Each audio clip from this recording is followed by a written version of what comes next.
কাজী অফিসের ইউটিউব চ্যানেলের পক্ষ থেকে আপনাদের সকলকে আন্তরিক শুভেচ্ছা ও ভালোবাসা। আমরা যারা পালিয়ে বিয়ে করতে চাচ্ছি বা গার্জিয়ানের অনুমতি ছাড়া বিয়ে করতে চাচ্ছি, তাহলে এই ভিডিওটা একদম আপনার জন্য। পালিয়ে বিয়ে করা বিষয়টি হচ্ছে একটি গুরুত্বপূর্ণ বিষয়। যখন কোনো প্রাপ্ত বয়স্ক ছেলে মেয়ে একে অপরকে ভালোবেসে পছন্দ করে বিয়ে করতে চায় এবং তাদের পরিবার এই বিয়েতে সমর্থন না করে, তখনই একজন ছেলে মেয়ে কোর্ট ম্যারেজ করে পালিয়ে বিয়ে করতে চাই। কোর্ট ম্যারেজ বা হলফনামায়ের সুবিধা কি?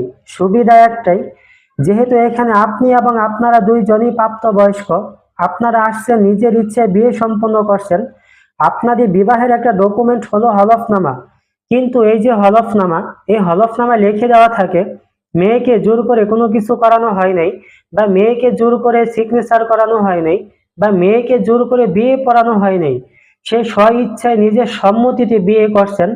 পরবর্তীতে যদি মেয়ের ফ্যামিলি ছেলের বিরুদ্ধে মামলা করে, অপহরণ মামলা, তখন এই হলফনামাটা আপনাকে একটা বড় রকমের সাপোর্ট দিবে।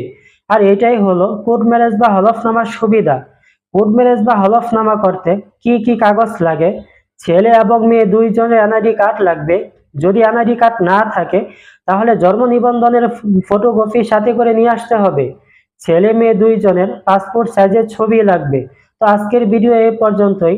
যদি আমাদের মাধ্যমে কেউ কোর্ট ম্যারেজ বা হলফনামা কাবিন রেজিস্ট্রি বিয়ে করতে চান, তাহলে আপনারা আমাদের সাথে যোগাযোগ করতে পারেন অথবা আমাদের অফিসে সরাসরি আসতে পারেন।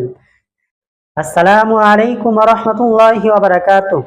আজকে আমরা আলোচনা করব কাজী অফিসে বিয়ে করলে কি কি কাগজ লাগে, কাজী অফিসে বিয়ে করলে কতজন সাক্ষী লাগে, এবং কাজী অফিসে বিয়ে করলে কত টাকা কাজীকে ফি দিতে হয়। কাজী অফিসে বিয়ে করলে ছেলে এবং মেয়ে দুইজনের এনআইডি কার্ড লাগবে। যদি এনআইডি কার্ড না থাকে, তাহলে জন্ম নিবন্ধন লাগবে। যদি জন্ম নিবন্ধন না থাকে, তাহলে স্কুল সার্টিফিকেট অথবা মার্কশিট অথবা পাসপোর্ট, এই কাগজগুলো যে কোনো একটি কপি সাথে করে নিয়ে আসতে হবে। কাজী অফিসে বিয়ে করলে কতজন সাক্ষী লাগে? সর্বোচ্চ 8 জন সাক্ষী, সর্বনিম্ন 2 জন সাক্ষী। 2 জন সাক্ষী নিয়ে আসলে আপনার বিয়ে সম্পন্ন হয়ে যাবে। কাজী অফিসে বিয়ে করলে একজন কাজীকে কত টাকা ফি দিতে হয়? আপনার বিবাহের কাবিন যদি 1 লক্ষ টাকা হয়, তাহলে 1450 টাকা ফি দিতে হবে। যদি 2 লক্ষ টাকা কাবিন হয়, তাহলে 2900 টাকা ফি দিতে হবে। তো এইভাবে প্রতি লাখে আপনাকে 1450 টাকা করে কাজীকে কাবিন রেজিস্ট্রি ফি দিতে হবে।